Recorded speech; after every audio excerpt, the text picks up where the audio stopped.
കേന്ദ്ര സംസ്ഥാന സർക്കാരുകളുടെ ജനദ്രോഹ നയങ്ങൾക്കും അഴിമതിക്കും വഖഫ് നിയമഭേദഗതിക്കുമെതിരെ പാണ്ടിക്കാട് പഞ്ചായത്ത് UDF കമ്മിറ്റി രാപ്പകൽ സമരം സംഘടിപ്പിച്ചു.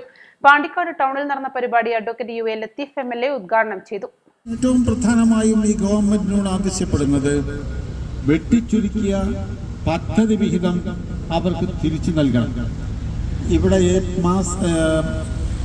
മാർച്ച് മാസം കഴിഞ്ഞു, ഏപ്രിലിലേക്ക് പ്രവേശിച്ചു.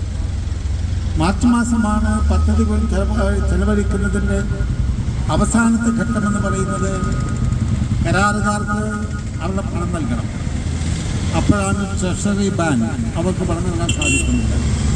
അതിൻ്റെ ഫലമായി കരാറുകാർ അടുത്ത വർഷം വികസന പ്രവൃത്തികൾ ഏറ്റെടുക്കാൻ അവർ തയ്യാറാവുന്നില്ല.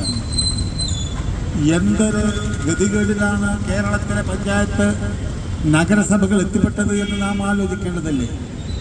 അതുകൊണ്ട് തന്നെ ഇവിടുത്തെ സാധാരണക്കാരായ ജനങ്ങളോട്, ഇവരെ വോട്ട് ചെയ്ത് വിജയിപ്പിച്ച ഇവിടുത്തെ 23 വാർഡിലെയും സാധാരണക്കാരായ ജനങ്ങളോട് ഞങ്ങൾ അഭ്യർത്ഥിക്കുന്നു, നിങ്ങൾ ഇതിനെക്കുറിച്ച് ബോധവാന്മാരാവണം.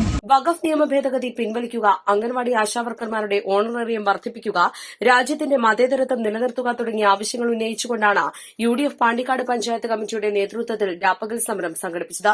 UDF chairman KT Girish Babu അധ്യക്ഷത വഹിച്ചു. UDF convenor TC Subair, PH Shameem, PR Rohilnath, Kanhirakkannan Muhammad, P Saleel, KK Sadakkath, V Majeed, Pookoyathangal, Puthikkunnan Nasar, Azad Thampanangadi, Faisal Koppatha, Fasal Valani, TH Bapputty, Akbar Iranjil തുടങ്ങിയവർ സംസാരിച്ചു. East live Pandikkad.